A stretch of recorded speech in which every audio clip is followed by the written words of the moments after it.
Welcome to the part of history textbooks like to skip. The corner that looks serious on paper but runs entirely on the kind of confidence people use when they try to fix a leaking faucet with nothing but hope.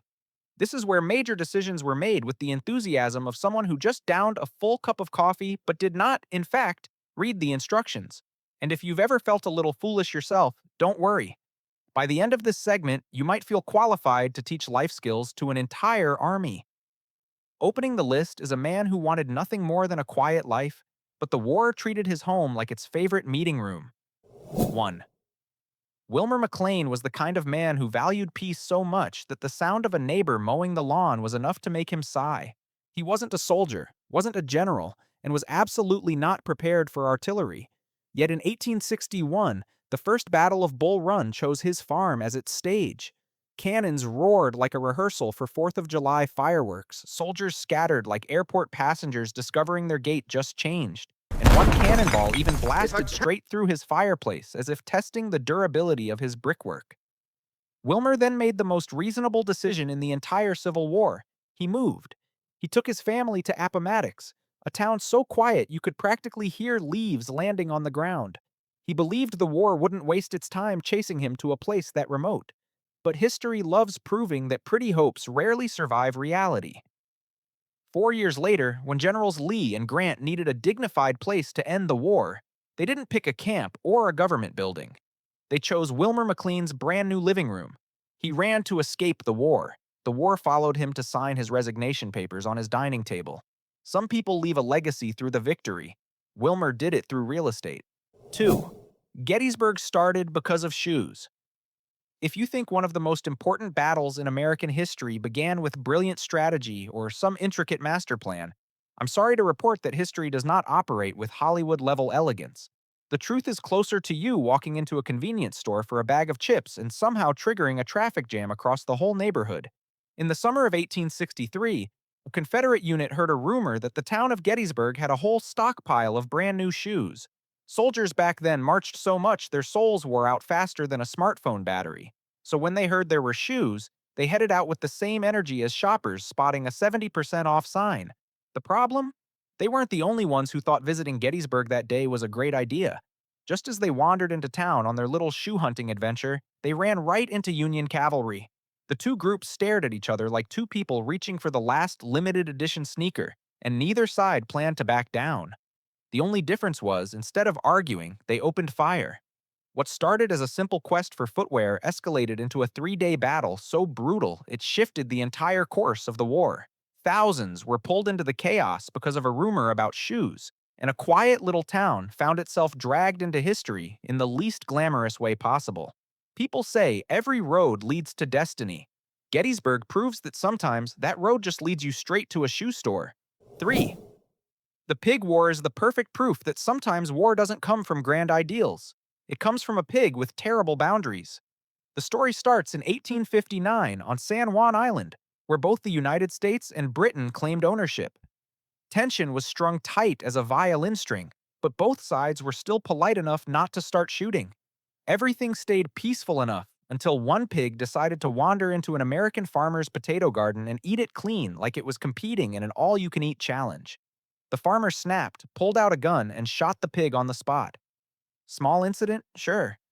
Except the pig's owner was a British employee, and he was absolutely not amused. The two men argued like feuding neighbors fighting over a parking spot. Then the small problem became a big one. The American military showed up to protect their citizen.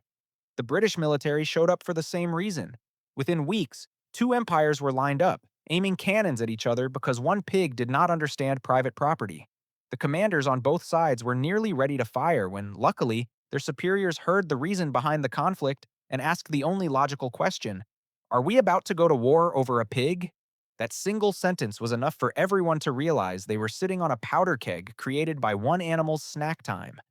In the end, no one died except the pig, and history gained one very simple lesson. Sometimes world peace just needs people to keep their pigs inside the fence. 4. At a time when everyone was short on cannons, short on ammunition, and definitely short on money, the Confederacy came up with an idea so desperate it looped right back around to brilliant. They built fake cannons out of logs. Tree trunks were carved into cylinders, painted black, and mounted on platforms like real artillery. From a distance, they looked serious enough to make any scout feel like they were seconds away from being blown into next week. Union troops spotted these cannons and immediately reported back to headquarters with the same level of panic you feel when opening a hospital bill. Some units even halted entire attack plans, delaying full campaigns because they were convinced one wrong move would scatter them across the landscape. Meanwhile, the Confederate soldiers simply stood behind the wooden logs and hoped the wind wouldn't knock their artillery over. The funny part is just how well the trick worked. In some places, entire defensive lines were held together by nothing more than carefully painted firewood. It was the Civil War version of putting up a fake security camera. It can't shoot anyone, but it makes people think twice before coming closer. War is complicated, strategic, and brutally intense. But sometimes a well-painted piece of lumber can slow down an entire army. And that proves one simple truth. You don't need real cannons if your enemy believes you have them. 5. In an era with no loudspeakers, no blockbuster sound effects, and definitely no dramatic background music, the Confederacy invented one of the strangest weapons of the war: yelling. But not the usual charge kind of yelling. What they created was known as the rebel yell, and according to Union soldiers, it sounded like a soul being thrown out of bed at 3 in the morning. The sound was sharp, high, unhinged, and unlike anything any human with earthly ancestry should be able to produce. Some people compared it to a wolf's howl. Others said it sounded like an angry newborn. One Union soldier described it as like the wind howling if the wind also drank hard liquor. After hearing that, you understand why half the army froze in confusion. When hundreds of soldiers screamed together, the noise turned into something beyond biology. It rolled down the hills with a speed and force that made Union troops pause for one precious second, wondering whether they were about to face an army or some creature that crawled straight out of regional folklore. No one is entirely sure how much the rebel yell actually strengthened Confederate forces, but one thing is certain: it made their opponents ask the single worst question anyone can ask on a battlefield. That question was, what on earth am I hearing? And the moment you force your enemy to question reality, you've already won a piece of the fight. 6. Among the bold ideas of the Civil War, hauling an 8-ton cannon into the middle of a swamp ranks pretty high on the list of who approved this plan. The Union wanted to bombard Charleston from a distance, and instead of saying, that's impossible, they went with the most American solution available. Try really hard and see what happens. They built a massive wooden platform in the middle of the muck to support the cannon, and named it the Swamp Angel. A name that sounds like a children's book character but weighs as much as a guilty conscience. After days of wrestling with mud, ropes, and everyone's rapidly fading patience, the cannon was finally ready to fire. The first shot went fine. The second shot was acceptable. But on the 36th shot, the Swamp Angel decided its career was over. The recoil blasted the wooden platform apart, launched the cannon straight into the swamp, and made it disappear as if it were embarrassed for ruining the entire project. No one was hurt, but weeks of effort dissolved into mud in under 10 seconds. The Swamp Angel became living proof that gravity, physics, and swampland form the most dangerous alliance humanity will ever face. Today, the cannon still rests somewhere beneath the mud, like a giant boulder pretending it was never here in the first place. 7. If you think the Civil War was already messy with just two sides fighting, meet Jones County, Mississippi, the place that looked at the war and said, "No thanks, we're divorcing both of you." This is one of the rare moments in history where a group of poor farmers decided to secede from a nation that was already seceding from another nation. Leading them was Newton Knight, a farmer so fiercely independent that even a GPS would struggle to keep up with him. He and his neighbors were fed up with being taxed, having their crops seized, and being forced to fight in a war they didn't support in the slightest. So they retreated into the woods, set up camp, and declared the Free State of Jones, roughly translating to, "We're not in the mood for this war, thanks." They fought guerrilla style, fast strikes, quick retreats, and a talent for picking the perfect moment to vanish. While generals on both sides obsessed over terrain, strategy, and glory, Knight's group focused on one goal: refusing to be bossed around. As a result, Jones County became such a thorn in the Confederacy's side that it was like being stung by angry bees every week. It was a bizarre situation, two armies battling each other, and right in the middle, a small group essentially saying, "You two figure it out. We're busy living our lives." It's the historical equivalent of a couple going through a nasty separation and the neighbor stepping outside to announce, "I'm breaking up with both of you." The Free State of Jones didn't exactly win or lose, but it left behind one crystal clear lesson. Sometimes freedom is simply refusing the drama. 8. One of the funniest things about the 19th century is that news traveled slower than a tired pedestrian.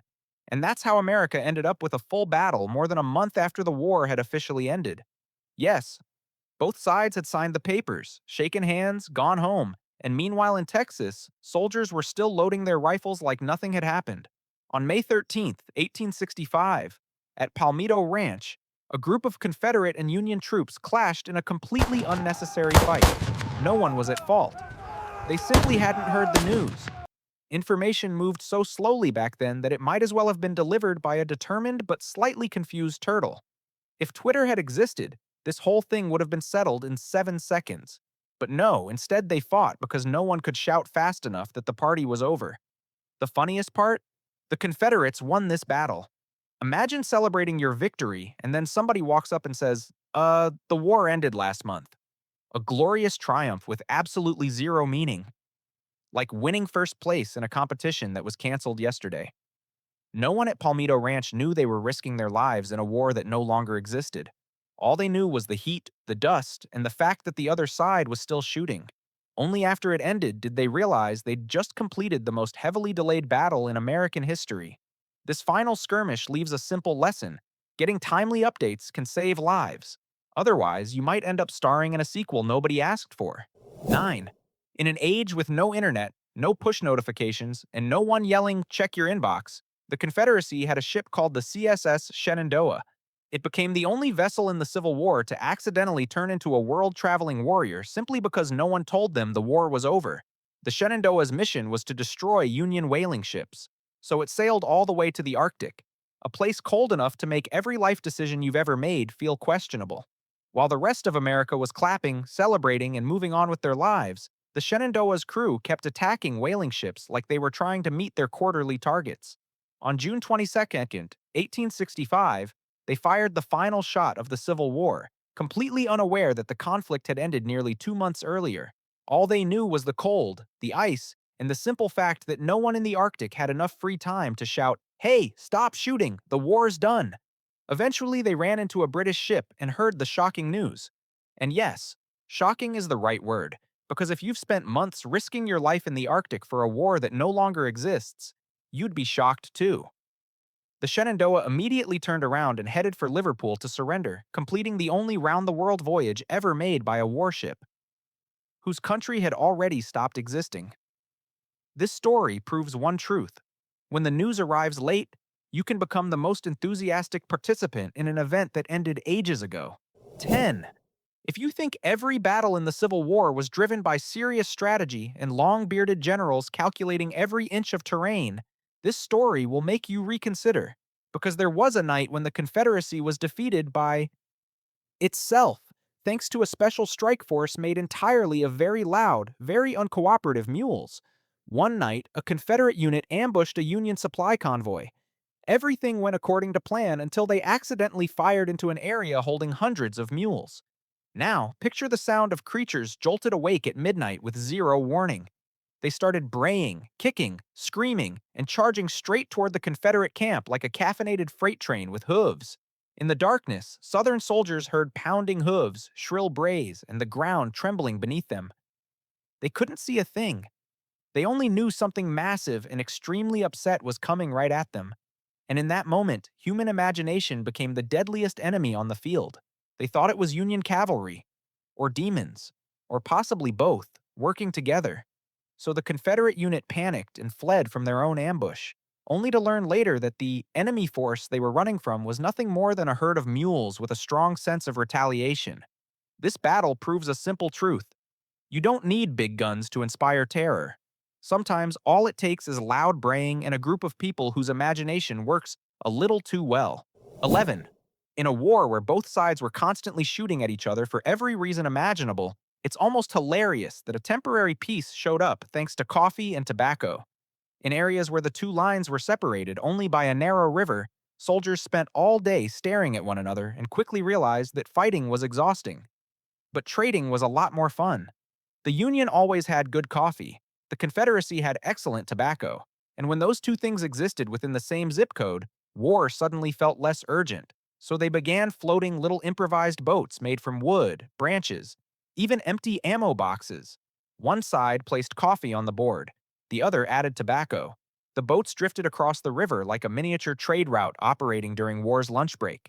No orders were given, no logs were kept, yet both sides followed the same unspoken rule: no shooting during trading hours. Some soldiers even waved, joked, and chatted as if they were neighbors sharing supplies instead of men expected to shoot each other 10 minutes later. For a few brief minutes, coffee and tobacco accomplished what generals never could. They created peace powered entirely by caffeine and nicotine. The conclusion is simple. No matter the century, people are still people. Give them something to sip and something to smoke, and everyone becomes a friendly merchant before going back to being enemies. 12. In the middle of a war filled with mud, blood, and strategic decisions that still make historians pace around their offices, Confederate soldiers somehow created the biggest snowball fight in military history. Yes, it was the winter of 1864, cold enough to make the will to fight shrink like a coat missing half its buttons. And when the snow piled up thick enough, someone, almost certainly the least disciplined man in the regiment, threw the first snowball. That single, reckless mistake spread faster than gossip in a winter camp. Within minutes, two full brigades were involved.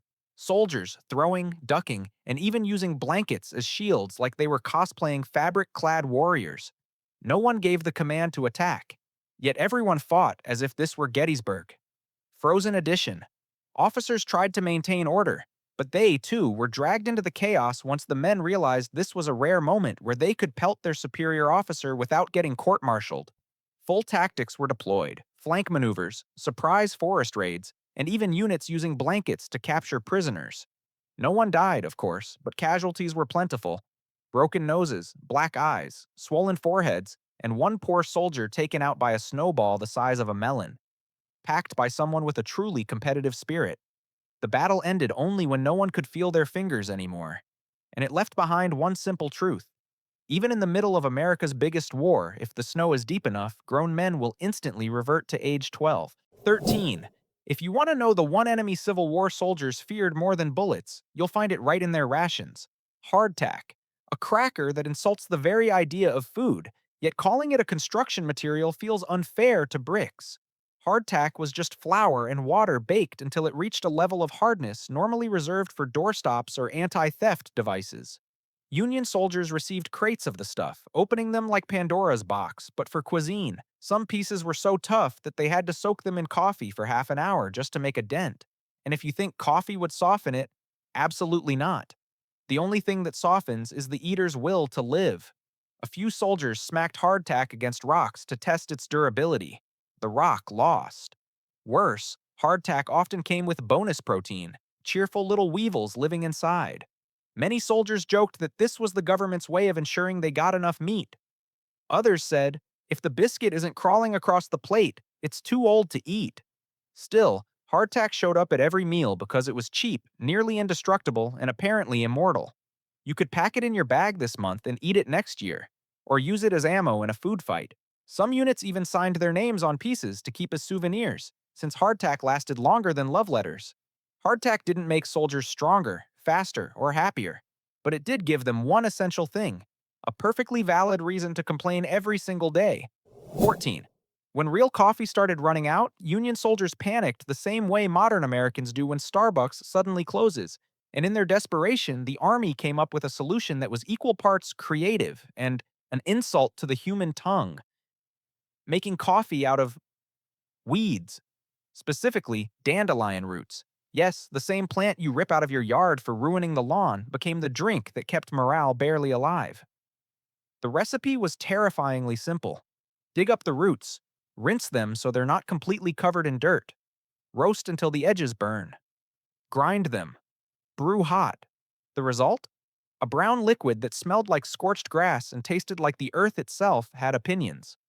Soldiers described it as drinking disappointment, or like coffee that survived a personal crisis. But on the battlefield, the choice was brutally clear. Drink this or fall asleep while the enemy is running straight at you. Even fake caffeine is better than none. Some units even tried convincing each other that adding a little sugar would help. It didn't. Sugar cannot save what should never have been brewed. The funniest part is how seriously many soldiers drank this weed root coffee, as if they were participating in some cultural tasting experience. They'd lift the cup, inhale gently, then grimace like they were judging a very cheap wine. This story reveals one eternal truth. When Americans run out of coffee, they will invent something, even if that something is just hot, caffeinated despair. 15.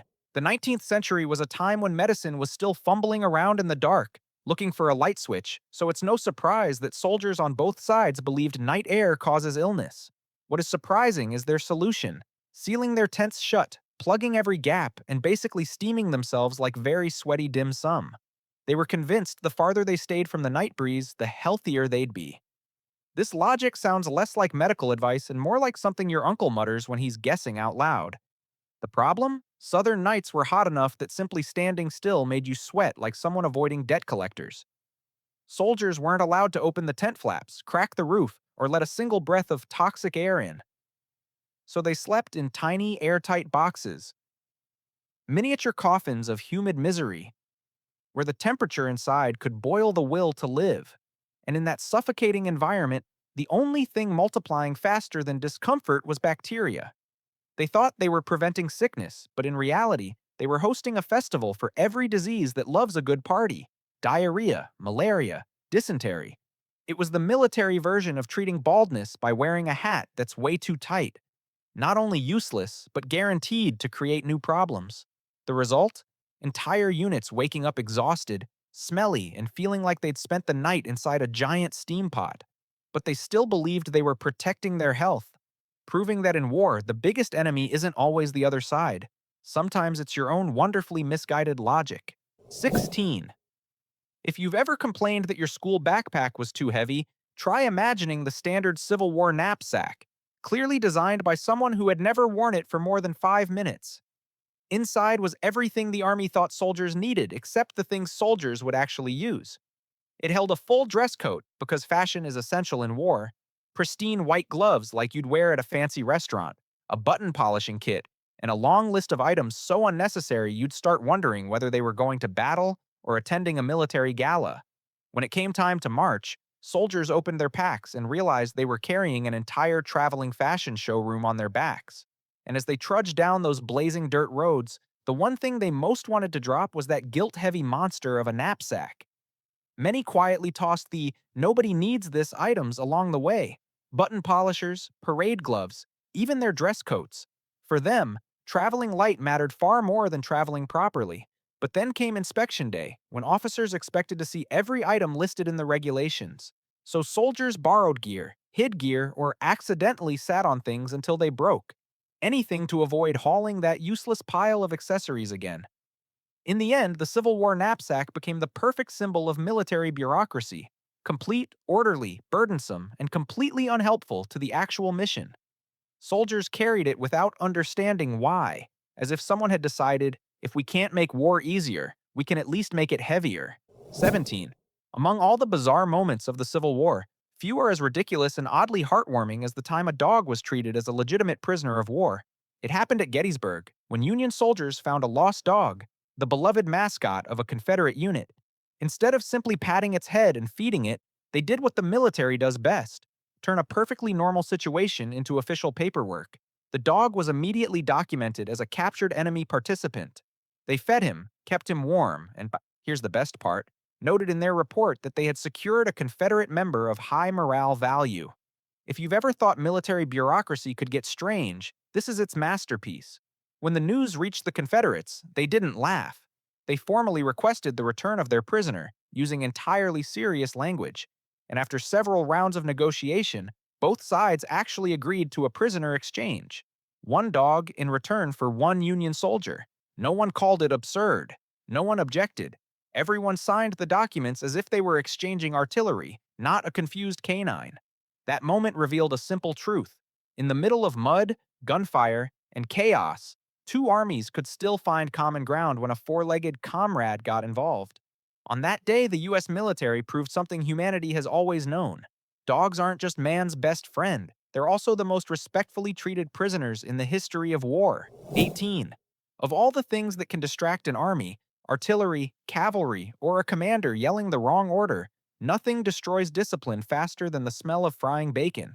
And that is exactly how one battle came to a full stop simply because Union soldiers caught a whiff of the enemy's breakfast.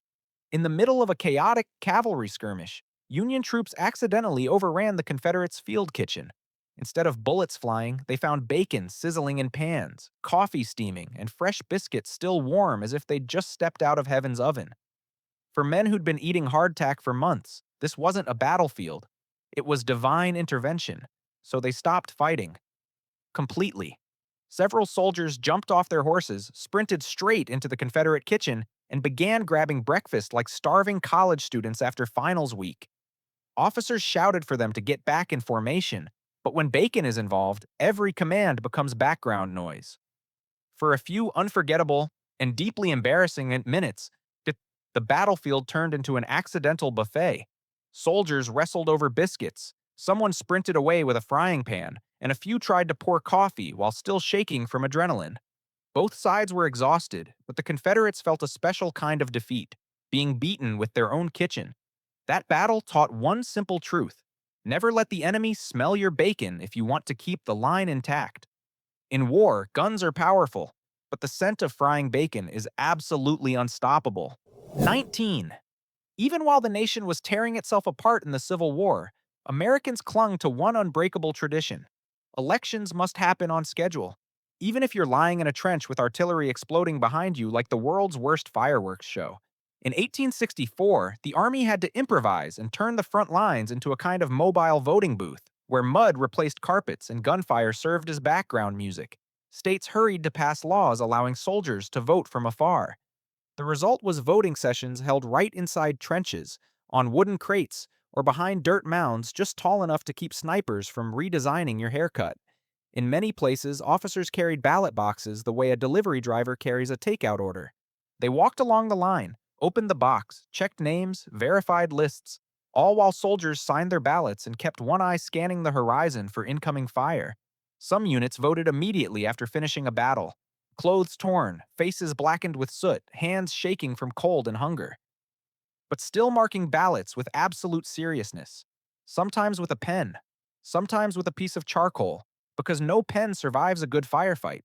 The funny part is that even in the most chaotic conditions imaginable, soldiers still debated politics with the same energy as guys arguing at a bar. And after casting their votes, they simply walked back to their positions and resumed fighting, as if they'd just wrapped up a civics class assignment. The whole event proved one thing: you can shoot at Americans all day long, but you still can't stop them from showing up for Election Day. 20. On the list of people who held an important job but treated it like an end-of-season clearance rack, Simon Cameron, Lincoln's first Secretary of War, easily ranks near the top. He was so notorious that a saying spread through the Army: give him anything and he'll turn it into a lucrative contract for his friends. And sadly, that was not a compliment. Cameron approved procurement deals so disastrous that even a half-asleep clerk could have spotted the danger. He bought rifles so poorly made that they were more likely to explode in the shooter's face than hit anything in front of them. He commissioned uniforms from fabric that dissolved in the rain like a downpour washing away someone's dignity. He even purchased sick horses, forcing the cavalry to ride into battle on animals that looked like they desperately needed medical leave. Lincoln, famously patient, famously polite, eventually discovered his own limits, and instead of firing Cameron loudly, he chose the most graceful solution imaginable. He promoted Cameron to U.S. ambassador to Russia. A very elegant way of saying, let's move him as far away from this war as humanly possible. People joked that Lincoln didn't fire Cameron, he simply sent him halfway around the planet so he couldn't sign one more contract. This story proves an eternal principle. When a nation needs victories on the battlefield, the very least it can do is limit the defeats happening in its accounting books. 21. When food supplies in Richmond began to dry up, the people suffering most weren't generals or politicians. They were the women trying to feed their families while prices rose faster than a deserter sprinting out of camp. And one morning in 1863, they decided there was only one thing left to do: riot for bread. Hundreds of women stormed into the streets, armed with axes, kitchen knives, firewood, basically anything that didn't have rusty nails sticking out of it. They pushed into shops, warehouses, and government storehouses, demanding food with a negotiation style that required zero diplomacy. Give us bread, or we'll take it ourselves. Witnesses said the energy in the crowd felt like a hungry version of Black Friday. The situation got so intense that President Jefferson Davis had to come out personally, dressed in a neat suit like he was about to give a polite speech, while the crowd stared at him with a look that said, "Choose your next words very carefully." He tried to calm them down, even pulled out his wallet and handed out money, hoping they'd disperse peacefully. They took the money. They did not disperse peacefully. The army was eventually called in, only to discover they were facing the most dangerous opponent imaginable: hungry, angry women. They didn't fire a shot, but their glares alone were enough to make soldiers keep a respectful distance. The riot eventually ended, but it left behind one clear message: you can ask people to endure war, but never, ever ask them to endure hunger. 22. In military history, medals are usually awarded for bravery, ingenuity, or sacrifice. And then there's what happened in 1864, when more than 300 soldiers from the 27th Maine received the Medal of Honor, not for heroic deeds, but for working a few extra days. Yes, you read that correctly. They got the nation's highest military award because they didn't feel like going home on schedule. Here's the story. Their term of service was about to end just as Washington, D.C. faced the threat of attack. The army panicked, the generals panicked, and someone must have thought, let's just ask if they'll stay a bit longer. Miraculously, they agreed. Not for glory, not for honor, probably for reasons no one will ever know. Maybe their commander was persuasive. Maybe their bags weren't packed. Maybe it just felt awkward to go home when the capital was tensioned tighter than a snare drum. Whatever the reason, the news traveled up the chain of command, and someone in the medal office apparently decided, sure, give them all the Medal of Honor. A decision that was almost certainly made by a man who was either sleep-deprived or drinking coffee brewed from tree roots. The result? An entire regiment received the same medal real heroes often died earning. Not long after, the army had to revoke most of them, because obviously, staying late at work is not on the official list of heroic acts. But the story leaves behind an oddly charming lesson. In America, sometimes all it takes to end up in the record books is working a little overtime. 23. If the Civil War was one giant chaotic party, then Georgia's governor, Joseph E. Brown, was the guest who walked in and immediately started arguing with the host and the other guests. He was a high-ranking Confederate official, yet he spent most of his time not fighting the North, but fighting his own government. If there were an award for outstanding internal opposition, Brown would have taken home the trophy. While Richmond scrambled to gather troops, weapons, and even blankets to keep the army from freezing, Brown said, "Georgia is keeping everything. If you want supplies, figure something else out." He refused to send Georgia troops out of state, refused tax policies, refused Jefferson Davis's strategies, basically refused so often it felt like he was being paid per no. The peak of his rebellion came when the Confederate government demanded that Georgia hand over military equipment. Brown responded in the most Georgia way possible. He locked up the depots like he was guarding a secret family BBQ recipe. Confederate officers showed up asking for an explanation, and he stood there like a store security guard saying, "Out of stock, not selling, don't ask." The result was that Georgia operated almost like its own country, not particularly focused on fighting the Union, but extremely committed to fighting its own leadership. This story highlights a timeless truth. In any war that requires unity, there is always someone who believes that being contrary is the purest form of patriotism. And in the Civil War, that someone was Joseph E. Brown. 24. If you think Congress only panics when the stock market crashes, take a look at the Confederate Congress, where lawmakers once fled in absolute chaos, not because of artillery or invading armies, but because of a rumor. A rumor about Union cavalry charging toward them at world-ending speed. The rumor was completely false, but imagination sprints faster than any horse. One morning in 1862, someone whispered in the halls of Richmond's capital that Union troops were entering the city. No one asked who said that, how many soldiers, or where exactly. They just heard the word cavalry, and their nervous systems immediately activated survival mode like they were trapped in a battle royale game.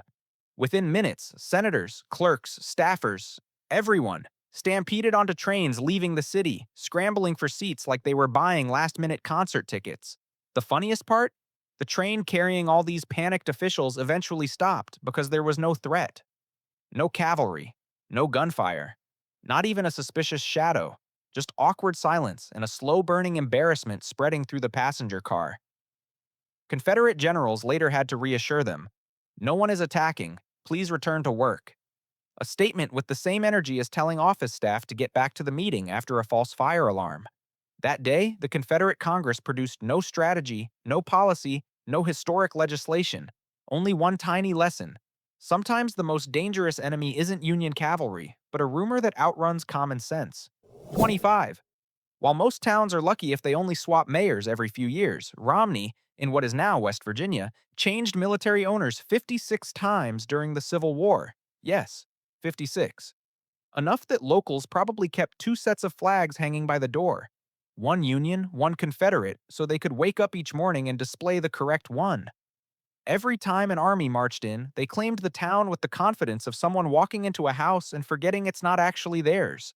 The townspeople just wanted peace, but that was harder than picking a TV channel when the remote is missing. You'd go to sleep hearing Union boots marching, only to wake up to Confederate voices saying good morning like they'd lived there for years. Shopkeepers had to change their greetings constantly. Yesterday it was, "How can I help you, boys in blue?" Today it became, "Y'all need anything?" in full Southern hospitality mode. Some joked that the town ledger needed two sets of prices, one for each side, just to avoid getting fined for serving the wrong government. The worst part was loyalty. Say the wrong thing on the wrong day, and suddenly you're a traitor in the eyes of whichever army just arrived. People became experts at identifying uniforms from a distance, a survival skill. Spot the coat, guess the side, switch your attitude in 2 seconds flat. Romney wasn't the bloodiest battlefield, but it was definitely the place where civilians worked the hardest just to not say the wrong thing. During the Civil War, some towns feared cannons and rifles. Romney feared checking the calendar to see who was in charge today, like living inside a military sitcom. 26. If you want to know what an economy looks like when it hits rock bottom, just look at Confederate money near the end of the Civil War. When it was first issued, the currency looked perfectly respectable. Signatures, elegant artwork, all the markings of a national currency. But as the war dragged on, its value dropped faster than a soldier's morale after eating hardtack for the third time in a day. Holding a Confederate bill felt less like holding money and more like holding a very polite, utterly useless good luck wish. Inflation soared to the point where a month's pay couldn't buy a single loaf of bread. Shops changed their prices hourly, like they were trading stock in a company that was actively collapsing. And in the middle of that financial disaster, the people of Richmond found the one practical use for their worthless bills: wallpaper. And unbelievably, Confederate money was beautiful. Intricate artwork, refined colors, crisp printing. When pasted on walls, it created a strangely luxurious, war-era art aesthetic. Some families covered entire rooms with it. Visitors would compliment the decor and casually ask, "How much did it cost to wallpaper the whole house?" The homeowners would sigh and reply, "About the price of one loaf of bread." The irony is sharp. This currency once represented a nation's hope, then ended up as decoration cheaper than packing paper. But it also reveals a simple historical truth. When an economy collapses, human imagination becomes the last functioning bank. 27. If you think one national currency is already complicated enough, take a look at the Confederacy, where every state, every city, every bank, and even a few insurance companies printed their own money like they were handing out grand opening flyers. The Southern economy ended up looking less like a financial system and more like a street fair where every booth shouted, "My money works, I swear!" A soldier might get paid in Virginia notes, then walk into a shop that only accepted Alabama bills. The shopkeeper would stare at the paper, flip it around, squint at it like he was trying to decide whether this was foreign currency or a discount coupon. Every purchase was a gamble. Either you bought a loaf of bread, or you just handed over something the store owner would later use as a bookmark. Some people started collecting money the way others collect stamps. Not out of passion, but because they genuinely had no idea which version still held value. Shops even put up signs: "We do not accept banknotes issued after yesterday's lunch." The chaos was so intense that modern Wall Street would probably look at it and say, "Yeah, that's a level of risk we're not touching." In this financial circus, everything from potatoes to coffee had a different price depending on which scrap of paper you pulled out of your pocket. One man claimed he offered 3 types of currency for a single item, and the shop chose the one with the prettiest color. By then, the South wasn't just losing the war on the battlefield, it was also losing the more crucial fight, the fight to decide what counted as money in the first place. 28. In every era of crisis, there's always a group of people who look at chaos and think, business opportunity. The American Civil War was no exception. When the law allowed men to pay for exemptions or hire substitutes to fight in their place, a brand new profession emerged. The recruitment broker, or to put it less politely, the legal version of selling mercenaries. And it was filthy enough to make modern tax evaders nod with respect. The system was terrifyingly simple. Wealthy men paid a large fee to avoid the battlefield. But instead of that money going to the substitute, recruiting agents stepped in, found poor men, offered them a few dollars, and pocketed the rest. The poor got enough to survive, a few weeks. The brokers made enough to start a business if they felt like it. Many of these agents hunted for recruits at ports where immigrants had just stepped onto American soil. No English, no knowledge of the law, just the knowledge that they needed money. They were signed up, uniformed, and shoved toward the front lines before they could even ask, "Wait, who exactly am I fighting for?" The greedier brokers ran an even dirtier loop. Recruit a man, take the fee, let him desert, then recruit the same man again for a different unit. It was a business model so absurd that even crime movies would reject it for being unrealistic. The system was eventually condemned and dismantled, but it left behind a timeless lesson.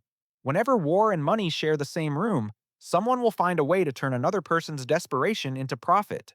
29. If there were ever a perfect example of better late than never, it would be the creation of the United States Secret Service, established on the very same day President Abraham Lincoln was assassinated. Not that week, not that month, but April 14th, 1865, the exact date of the shooting. The timing was so precise it felt like history was trying to pull off the darkest joke of the century. The truly grim punchline: the brand new Secret Service wasn't created to protect the president. Their actual mission was to combat counterfeiting, because the US dollar was being faked so often that it practically came with a print-your-own-version starter kit. Presidential protection? Not on the list. Not in the notes. Not even in the maybe someday column. And then, that same evening, Lincoln went to Ford's Theater, where the security assigned to him decided it was a great time to go drink. Yes, the one man trusted to guard him left his post for a bar down the street. John Wilkes Booth simply walked in like someone who wandered into the wrong room, fired the shot, and walked back out. Meanwhile, across Washington, officials were proudly signing paperwork officially creating the Secret Service, convinced they were doing something useful for the nation. And they were just about a year too late. It's painfully ironic that America's most famous presidential protection agency was born mere hours after the president was killed. If history were a Hollywood screenwriter, this is the moment he'd smirk and say, "Here's your plot twist." 30. In late 1863, just when everyone thought the worst thing that could happen on a battlefield was flying bullets or exploding artillery, the Union Army delivered a plot twist no one saw coming. They went on strike. Yes. In the middle of a campaign, right before facing Robert E. Lee's forces, thousands of veteran soldiers set down their rifles and made one shockingly simple demand that sent the War Department into full panic mode. Pay us in cash. No more government IOUs. 3 years of fighting had pushed them to the limit. They'd survived disease, brutal weather, rations that felt like punishment, and orders that sometimes made less sense than the soup they were forced to eat. But what truly enraged them wasn't the Confederates. It was being owed months of pay and hearing the same empty promise. Just wait a little longer. At that point, wait a little longer had become as meaningless as after the rain comes sunshine. So one afternoon, while their commanders were preparing for a major operation, the veterans pitched their tents, crossed their arms, and said, "We'll pick up our rifles when we see the money." A very inconvenient but very valuable historical lesson. Never let an army be hungry, exhausted, and unpaid at the same time. The War Department absolutely panicked. Without the veterans, the entire campaign could collapse before it even started. Their only solution was to act like they were filming a heist movie. Send wagons loaded with sacks of cash straight to the front lines. Soldiers lined up, took their pay, counted every bundle, and their scowls slowly shifted into, "Yeah, that's acceptable." And once the money was safely in their pockets, they returned to formation, lifted their rifles, and continued fighting as if the world had not just witnessed the first armed labor strike in American military history. Outro. The Civil War was full of tragedy, but also full of moments proving that even in chaos, people still find ways to make history laugh. If the war was a national tragedy, it was also a sitcom accidentally written by the very people trying to survive it.